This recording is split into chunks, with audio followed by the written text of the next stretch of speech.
Cheeks. So when you have perfect high coverage foundation, your face starts to look like a little bit of a pancake because it's like perfect and there's no cheekbones, there's no nose. So yeah, I call it floating moon face. Okay. So then we want to take a brush that can be tapered or it can be fluffy. It's smaller than your powder brush. Don't be stressed about brushes. Whatever works, works. Okay. Don't feel like you have to get a whole new set of anything. I like to use something smaller than a blush brush. I also like to use a matte palette. This one's from Kat Von D. Again, brand doesn't matter, like there's other. The reason I choose matte, do you guys remember from last year? Because matte tends to mimic real shadows. Sparkle tends to look a little bit artificial and it doesn't really do the job. I like to add the sparkle after. The highlight, all the glow is fine. But contour is more of a boring business. It looks like you're at, okay? Yeah. Yes, thank you. Oh, I forgot his word. Yes. Because Kathy has even skin. That's really good. You want to set your makeup after you've done your face. Okay, you guys already know that, right? Yeah. So thank you for, what's your name? Normally I would set the makeup first so that it doesn't move around. If you have drier skin, but here's a tip. If you have drier skin or perhaps you have aging skin, you want to take it really easy on the powder or even skip it because your skin is going to soak up a lot of moisture. If you have oily skin or you're a teenager, 100% you're going to set it with a lot of setting powder because you're going to get sweaty and oily and shiny. For me, I have combination skin. I put quite a bit in the T-zone and I keep it really light the rest of the face. Okay, so that's really good that you brought that up because I had forgotten. For setting powder, you can use a clear, a translucent one. Or you can use a skin matching one, that's up to you. I like translucent because it works on everyone. So what I'm going to do is just take a little bit into the lid. I like to use this over the sponge. The sponge usually has too much product. So I'm going to dust off a little bit. Starting the T-zone, everybody probably needs a little bit there where they get really sweaty and shiny down the nose. In here, hot spots we call them. And then just a little bit here because we're putting powder. Right, so that was a good comment. Just a little bit. Look up at the ceiling, and depending on how oily you are, you would put more or less. You can take your fingers and set underneath for the concealer. Just a little bit. So that's going to help it stay all day, all night. Set. Good? Set your powder. Now we're going to take the contour. Usually 1 to 2 shades darker is dark enough. I'm going to get it on my smaller brush here. Turn to the side. So if you don't know, excuse me. If you don't know, I need water for it. This is also smashed. Okay, guys, if you don't know where to put it, you can use your brush to figure it out if you want to be technical. From the corner of your mouth to the top of your ear is fail-proof from everybody's face for some weird reason. Okay? Yeah. That's your contour line. Another easy way to tell, I know it works on everybody, it's so weird. Your ear is placed perfectly from the corner of your mouth. If you want to do it more natural way, you just smile. Under your, yeah, you can do that. Underneath your cheekbone, where you smile is where I like to do it. It's very natural, it comes and holds kind of the upper. If you have a wider face and you want your face to look more chiseled, you would go on a higher angle. Okay? Even higher and more severe of an angle. If you have a narrow face and you want your cheeks to look rounder and more fuller, maybe you're going for a more youthful look, you want to keep it more horizontal. That's going to make your cheek look really full and round. So it really depends on what you're going for. Neutral. Yeah, thinner. So, neutral and thinner. You're going to turn your head. She just asked. So we're going to show you right now. Then you want to do more of an angle, not so horizontal. So a little bit. So I'm going to follow her cheekbone and smile. And I'm going to just, not all the way to the nose, just come slightly like this, but go upwards. Do you guys see that? Start with a guide. You know, is that here? I like to go from here and smile, just like this. Really gently. It's really key to press lightly because then you can fix the angle and put more on. If you go really hard and abrupt, also keep in mind your brushes can feel you and hear you. If you're not sure and you stop, you're going to get a chunky line. And then you start again, it's going to be disconnected. So even if you're not sure, the key is to finish the stroke, because then you can go back in and go more. Okay? So do you see how I added a little bit for the back here? And then I'm going to go to the other side. I'm going to decide, okay, around the same area, just a line. Do you guys see the placement? Now you can buff it out, blend, add more. So now I can decide, turn to the side. Now, don't forget, you can take a little bit into the forehead and blend, a little bit into the jaw to define as well. But the contour is most key. I sometimes blend it down from the neck to give more of a defined neckline. So that's all extra. We're going to blend it in. Don't worry, I don't look like it. So we're going to blend that down anywhere you want. Some people like to do nose contouring. I'm not going to get into that. There's so many things you can do with the face. That just means you can add a little dark on the sides for depth. You can definitely do that if you want to accentuate. You can definitely can. All right, at this stage, I might decide to add blush. There's beautiful blush palettes for you guys to play with. The blush brush is going to be, it can be anything. It can be round, it can be tapered, angled. It's also a little bit smaller than your powder brush, okay? So I like to use a separate brush for that.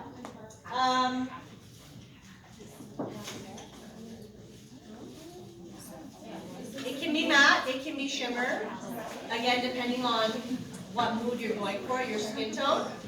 If you guys have olivey to golden to tan, a brown undertone, a golden undertone, you're going to stick to more apricot-y, peachy pinks, okay? If you guys are more cool tone, meaning you have like, you can actually see a lot of purple underneath your veins instead of green. If you look at your veins and they're more green, you're more golden tone, okay? Warm tone. If you have more of a purple, blue tint, you are a cool tone. You can be dark skinned and be cool tone too. So another thing is, and then you can also use whatever, like if you guys find that a blush looks good on you, you can break the rules. That's just a guideline, okay? So I'm going to take a little bit of blush, turn to the side and smile. I like to have people smile and then dust it kind of above the contour line. So your contour line is here, your blush is a little higher. Think of a sunset. I always say that it's really easy. Dark, medium, light. Do you understand what I mean? Contour, blush, highlight. You're doing 3 strokes. Imagine them on top of each other, blending into each other. So the contour was here, the blush is a little higher. Smile. And you can blend it in depending on how far you want to bring it in. Do you see that? Now it feels like there's a little bit of life back into her and she's not so much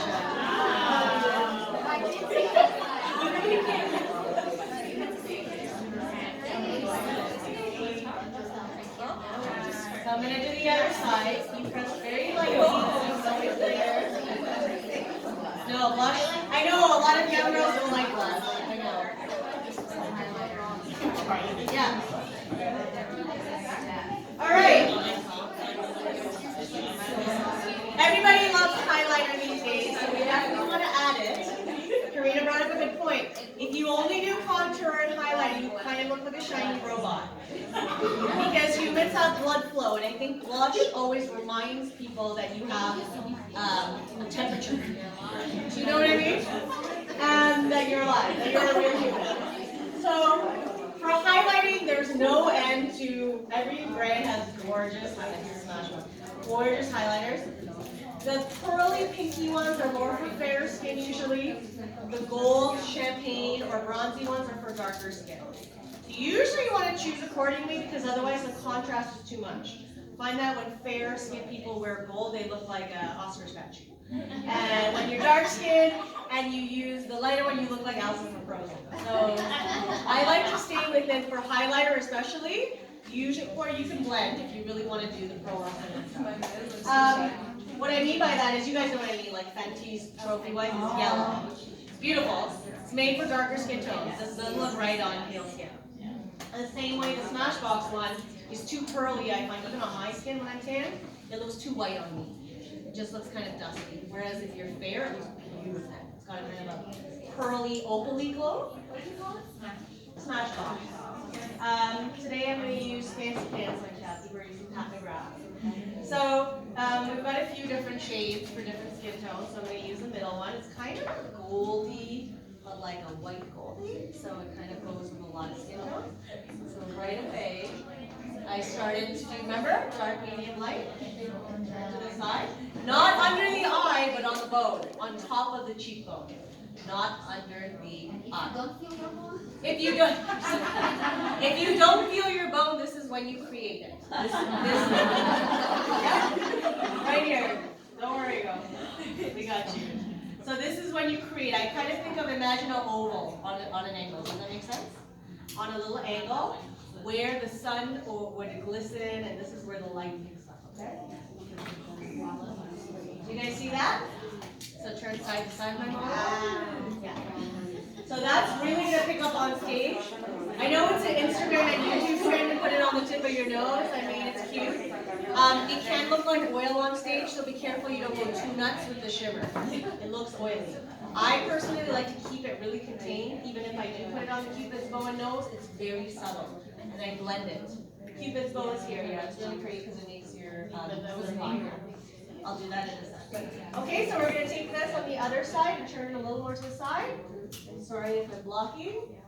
Just like this, on an upper angle, kind of on an oval. Now you can blend it, depending on the look you're going for. When I feel really tired and I want to look really glowy and fresh, I cheat and I take a little bit onto my eyes. Because that makes your cheek look really full and youthful and like energetic, even though I'm half dead inside. For that, I take the darker one. Smile for me. Yeah, that's all of us. I take a very little bit onto the cheek, and what all it does is make it look like, oh, she's so happy.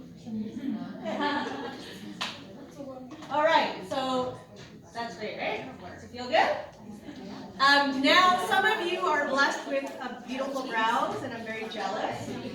I'm not, and Kathy is not either. This is, for me, when I see the look coming together and then I do the brows, I'm like, wow.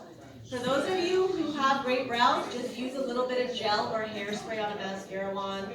You can just brush into place, don't stress. Or some of you don't like your brows done, that's fine.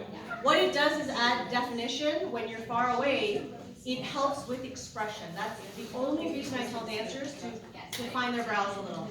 It's not about beauty, really. Like, I know you want to look beautiful, but the reason we do all of it, the contouring, the steps, the brows, is so that from far you have all the elements of a human face. Because if you ever watch a play and you have no brows, it kind of look funny, like alienish or like clownish. It's kind of creepy. So, day to day, I don't think so. I love fair brows in real life, like long with like light hair. I think it looks beautiful in real life with hardly anything, or for editorial shoots, but not for dancers. I find that when you're really passionate and you want to express something with your dance, I think your makeup should be assisting your performance. Okay, so that's kind of the whole philosophy. We're almost there, guys. So, A question, yeah. Did you ever highlight under the curly? I didn't. That is something that I do intuitively to a lot of people. If your brow bone already sticks out, you don't really need to. I'll show it to you since you brought it up. You can take a little bit of pearlescent. You can even use the same highlighter that you use, or you can use eyeshadow palette. That's okay. I know that you knew what I was looking for. Okay. So you can take a little bit of your highlighter. You can use shimmer, you can use matte, it's up to you. I didn't because she also has a lot of sparkle and I know that she feels it, but the brow bone, do you see how much it sticks out? However, it does look really pretty contrasted with the brow, so I am going to do it for you guys. I like that you have it. So I would put it just under the arch of the brow bone. The other place people like to do it is in here, but we already have gold sparkle. So I'm not going to do that this time, but let's say we want to add a little accentuation here. Can we add that there with highlighter or eyeshadow? Okay, quickly because I want to finish and talk about your gift bags and let you ask questions. So, brows can be really intimidating. Do not start in the inner part, okay? Start somewhere in the middle and go outwards and inwards because I have a reason for that. Usually, you want to map out kind of where you want the shape. Kind of stencil out your brow first before you go into filling. Sometimes I see women just filling, and then it looks like you look like a bird before you know it. It's a bird's brow. So little by little. So you might decide, and I also say have a goal. You might have really high space up here. You might have a scar with a space. You might want to bring your brows in. You might want to bring them out. You need to look in the mirror and know where you want to end up. Don't just start doing your brows, because I find that you just do too much.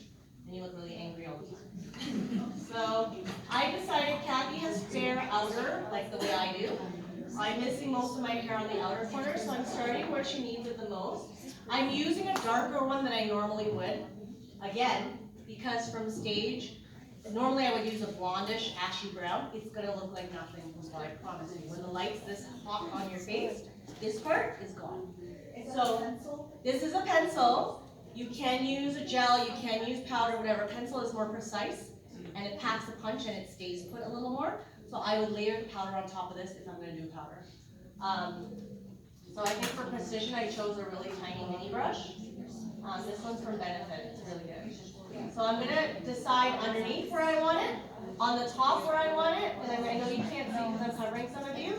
I'm really stenciling out the outline of where I want her brow to end up. Okay, you guys see what I'm doing? Little by little. So, and remember to go back and forth. We don't want to be one sister be jealous of the other, okay? So, I have one brow that I like better than the other, that always behaves better. My trick is to start with the bad one. Because you always favor the one that works easier. Okay, exactly. So I want to go in. The other trick is, it's really personal. I have clients, when I do their makeup, who are like, I want it really defined on the inside. And I'm like, okay, it's not my style, but okay. Because they like it crisp on the inside. Other clients are like, I want it separated and bushy, like editorial model style. I don't want dark pencil, so I do that on them. It's up to you. This is also personal. The only thing that's common, you need to have a little more definition. Even if you're just adding a little bit of pencil on the ends, it is going to help your expressions. When you look surprised, when you look excited, when you look sad, it's going to change how you perform on stage. So brows, I mean, I would recommend doing a little something. So this is what I'm doing, especially if your hair is back from your face. Once I have the general stencil, now I can go back and forth and add to the rest. The other end of this pencil, some pencils have a brush on the end. This is when I would blend. Cool? Does that make a difference to you guys? Yeah, you're too busy doing makeup. Okay. Okay, I'm not going to fill fully. I'm going to let Kathy see it first because I know she has to perform. Then you fill it to your desire. Then I would take a little bit of shadow or the pencil, and then I decide to fill in a little more. Okay?